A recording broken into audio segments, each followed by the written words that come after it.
Not that much relatively. If you think about money-wise, it was about $6 million, $6.5 million. We figured we probably went over 2 or 3 million. So maybe we were into 8.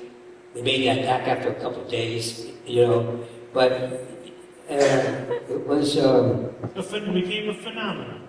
It still is. It's a movie that stands the test of time. Yeah, that's what was sort of weird, I gotta tell you, because I'm here talking about something I did 43 years ago. And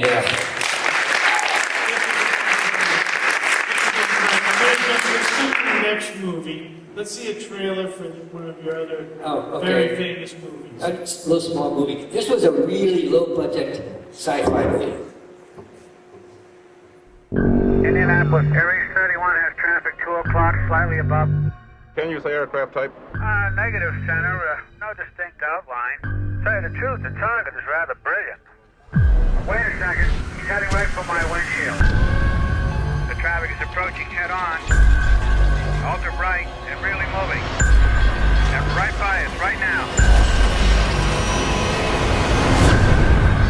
That was really close. 31, do you wish to file a report of any kind of it? I wouldn't know what kind of report to file, Center.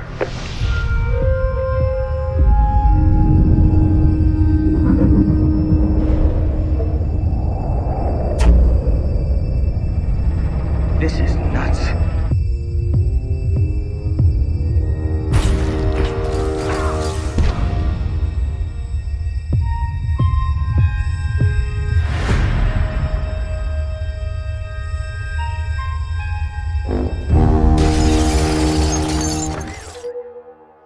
What do you want?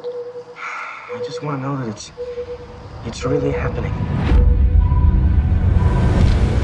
I recently had a close encounter. Close encounter with something very unusual. Who are you people?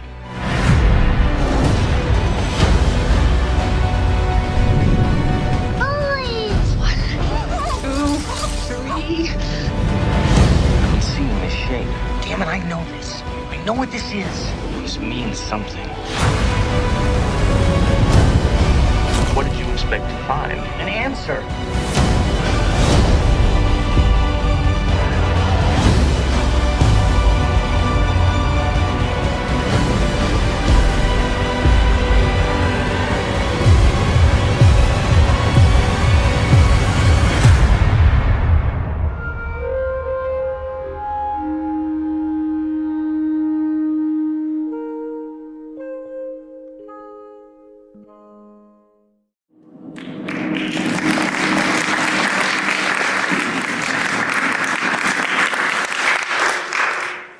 So what was it like working on that little book? Yeah, another easy project. How much time do we have? Well, let's say we have about 15, 20 minutes. Then we'll go and ask questions. Okay, basically, after Jaws, Stephen, we went skiing. We got stuck in the snow, and he had this project of doing Bingo Along with Traveling All-Stars, which was about black baseball in the 30s, and I took a bunch of Life magazines and we're going to study that. And he started talking about his book, Alan Hynek's UFO Scientific Inquiry, and it had different chapters. Those kinds, the first kind, second kind, and third kind. And I said, well, this has more interesting than the black baseball in the 30s. I mean, there's, UFO. He says, yeah, but I don't have a deal. So, a couple of weeks later, I get a call from John Madden, the director I knew, and he says, oh, I'm doing Bingo Long. And I said, oh, I guess Stephen's not doing it if John's doing it. In any case, I did some other movie. And then I got a call from Stephen, and he said, I'm going to do this close conversation at Columbia. So I go to Columbia, John Beach's head of production. He said, we're doing everything low budget TV, not TV, but low budget sci-fi movie. We're going to do everything on the back lot or in the stages here, except we need some strange looking mountain. So I got out this USA Western map of scenic USA, Canyonlands, Arches, all these various places, and I'm looking at it. And so I fly to South Dakota, and I thought, I'll look back at Mount Rushmore, maybe there'll be some interesting rocks there. And then I go to Chimney Rock, Ship Rock, all these different places, driving forever. I ended up like 3,500 miles, Arches National Park. Some of them I used in another movie later, scouting you, try to remember, oh, that was cool. Maybe not this movie, I'll use it for another movie. So then I got to Gillette, Wyoming. I'm driving along and I see this little thing sticking up. Oh, that's interesting. I keep driving. Then it gets bigger. And then I got to Devil's Tower and it's just this incredible thing. And it's sort of spiritual looking, you know. And I learned later that it was actually because there was a local native that actually certain months of the year you can't climb it. And they put different cloths around the thing. But that changed the impact of the film because of that spirituality, that towering looking thing. And the script had indicated behind this sort of rock was a military encampment. And so I told Stephen, you know, this seems like a more important thing than military. Maybe we should build some kind of arena, you know. So if we know a UFO is going to land someplace, we want all the scientific equipment that we can put together to record it. So that sounds okay, yeah, okay. I said, well, I'll build a model. I love building models so we can illustrate stuff. So John Veach took me to stage 15, 16 when they shot Camelot. And he says, this is the biggest stage we have. There's only one bigger stage, stage 30 at MGM. It's a huge stage. You can have this whole big stage. Okay, he says, what's the matter? I said, I don't think it's big enough. And he goes, well, Jaws has now become sort of successful. Columbia needed a big hit. They have financial problems. And he said, oh, you guys, you make a big movie, you think you can, you know, own the world. Well, in a way you do. In a way, once you have a big success, it can motivate you to make another big success. Or it gives you the confidence, anyway. So I said, no, I'll make a model. So I made a model of that size, and the executives all came around and looked at it. Yeah, little, you know, technical equipment here. And they said, what do you think? I said, I think it's too small. I think it should be 4 times that size. Okay, so I made another model 4 times that size. That's in the book too, because it just illustrates stuff. There's no discussion there. That's what it looks like. Little cars and little things and all the. Actually, you look at the model, it looks pretty much like the real set, because once you get your thought pattern and you build this in quarter-inch scale, you just enlarge it pretty much. So they said, good, where are you going to shoot it? And Doug Trumbull, now I'd been on for 6 months, Doug Trumbull wasn't on it yet. And Doug started to come on and said, well, we got to do it inside because I need to have all the light control. Because he's going to do all the effects in 65 millimeter and a huge giant front projection screen, so he needed light control. So this had to be inside. Okay, I just designed something there's no stage in the world that comes close to that. So I started looking at airplane. Talk about confidence, and then you go out and say, oh, I didn't like that. But you keep looking, and I found Zeppelin hangars from the war. Big hangars. One in Oregon, one in Carolina. But they also had lumber yards with them. I couldn't have lumber yards going where we were shooting. And I go to the various film commissions and say, oh yeah, we have it. And we'd go off there and the nation was. Clark Taylor was the production manager. He's very helpful, really great guy. And anyway, we found these 2 hangars in Mobile, Alabama. They were 300 feet by 300 feet. The doors opened all the way, and I said, yeah, if I build it further, I could get a football field square plus another half a football field, be 450 feet by 300 feet. And so I had to build scaffolding 6 stories high just to cover the black backing. And that became, at that time, the Guinness Book of Records was the largest set being built. And it's not that we were trying for any record. We just wanted, when they come over that ridge, we wanted something impressive as hell. You know, in other words, Real. Are you kidding? This spaceship's going to come down and we're going to receive it with as much technical equipment as we have. And so it has to look important. Is it pretty? Look, if tomorrow somebody says they're going to land something, it's going to be here in 7 months, we would prepare for that event. And I wanted that event to be such. They still hadn't greenlighted the movie. So I went to Julie Roberts and I said, Julia, when are they going to greenlight this? Because I need backing. Julia Phillips. Julia Phillips was the producer, Michael and Julia Phillips. They had just done the Sting. So they're coming off of, we're coming off Jaws, they're coming off Sting. So, just go rent the backing. I said, I need a mile of black backing. 5,250 feet of black backing.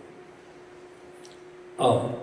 So she goes to the studio and they greenlight the movie for the black backing. And then it takes us another 4 months to build the thing. And Trumbull's coming on. Now here's a story I haven't told you. Okay. We had Doug Trumbull here last year. So now I need, the mothership comes down, and Doug's going to do an incredible miniature thing. But I need something big that they could, well, the aliens could come out of, and directors could eventually go in. Everybody goes home. I'm in the art department. At that time I used to have a few drinks, and I think it was Shepherd's Regal, second class.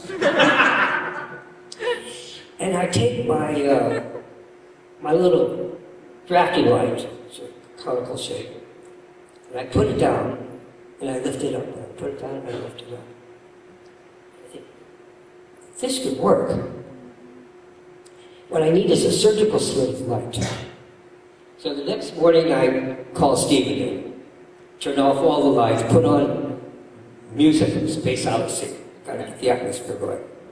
So I listened to Kubrick's music, and I said, mothership comes down, and then it opens up, and then the aliens start coming down. He said, how do you think of that? I said, I think it was a second scotch.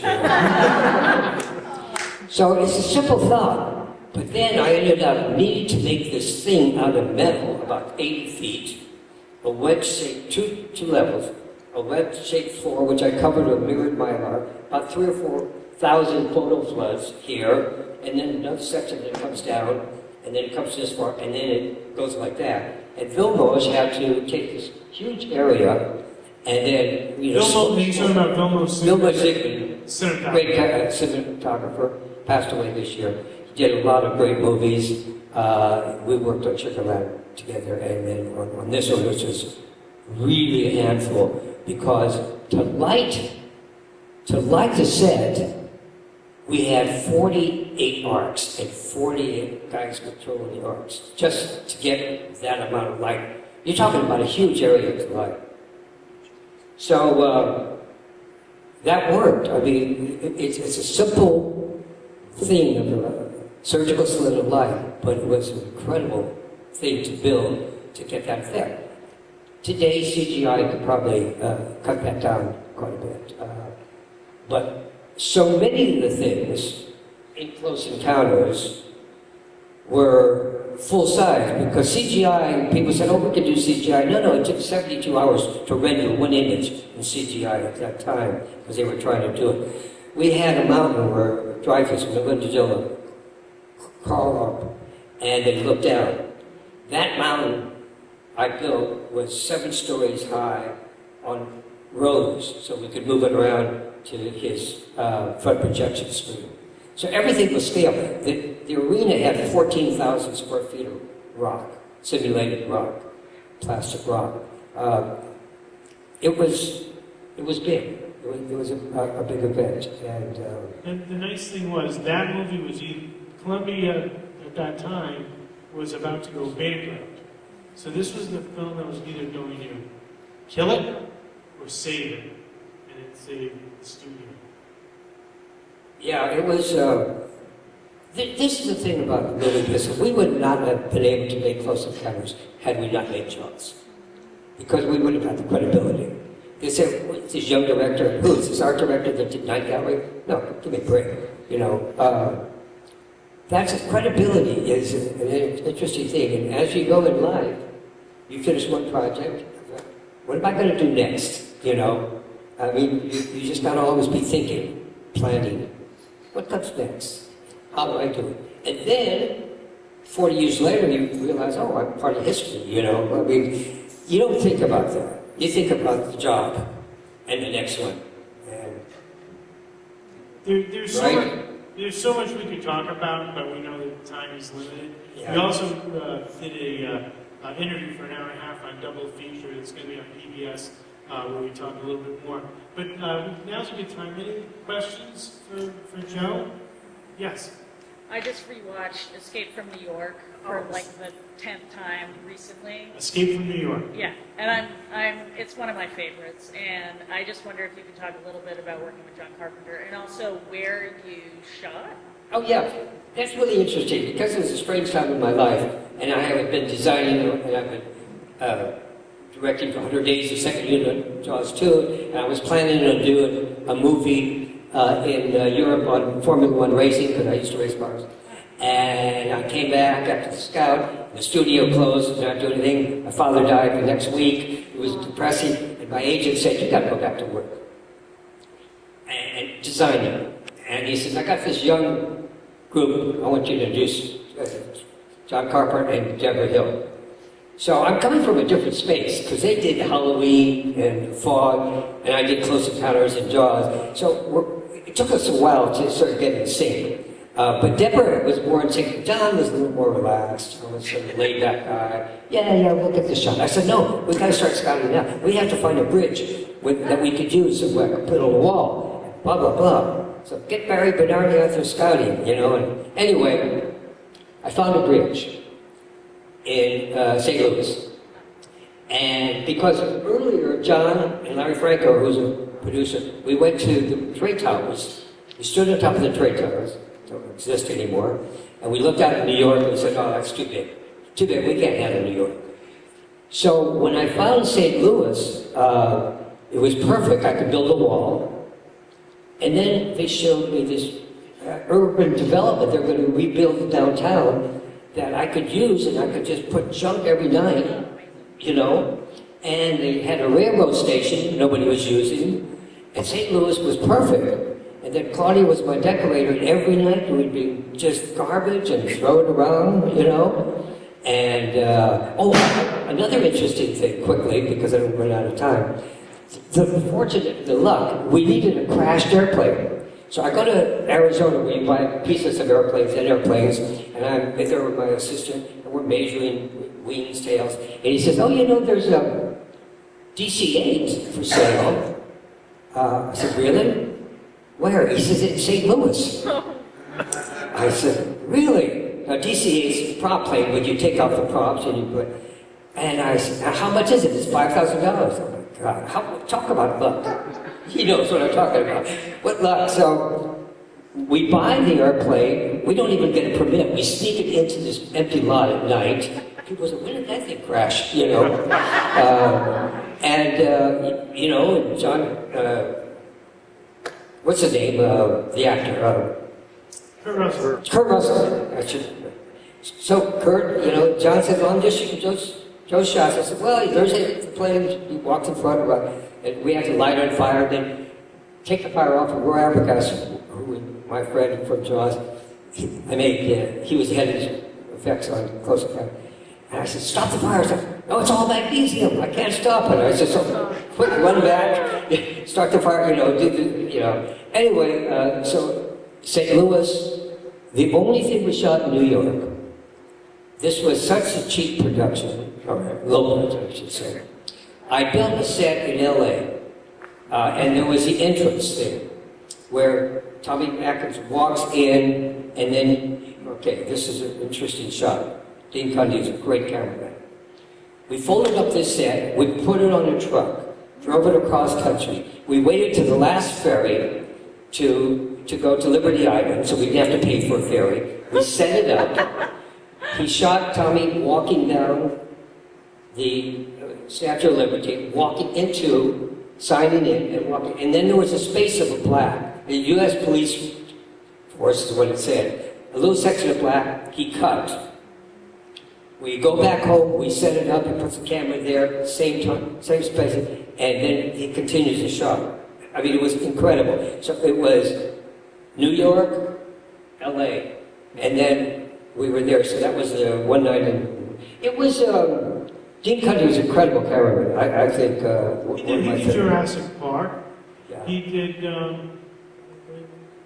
he do E.T. as well? I think he was there. He would shoot night scenes that you could see. Now, I have a problem with night scenes that you can't see, and it becomes radio, because all you hear is people talking.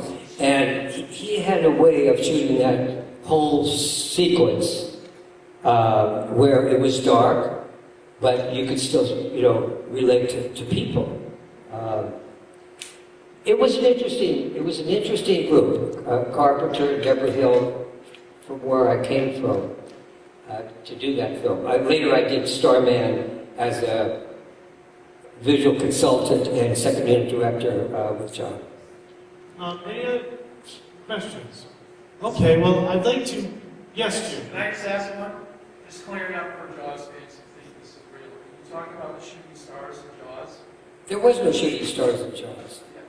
That was put in later. How do you, first of all, we shot day for night.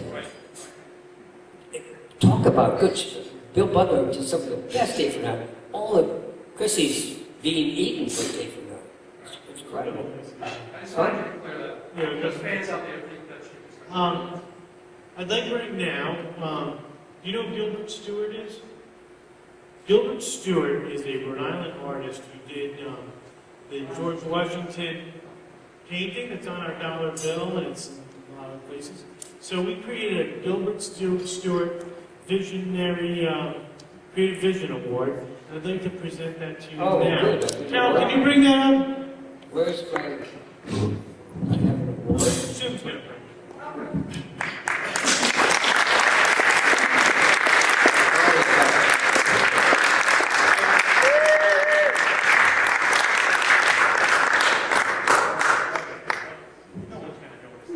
What is it? Well, I heard a little crash in the back. It fell, but it didn't break the glass. So, on behalf of Oh, the Rhode my Island God. look at Film that. Office and the Rhode Island International Film Festival, we present the Gilbert Stewart Vision Award to Joe Alves.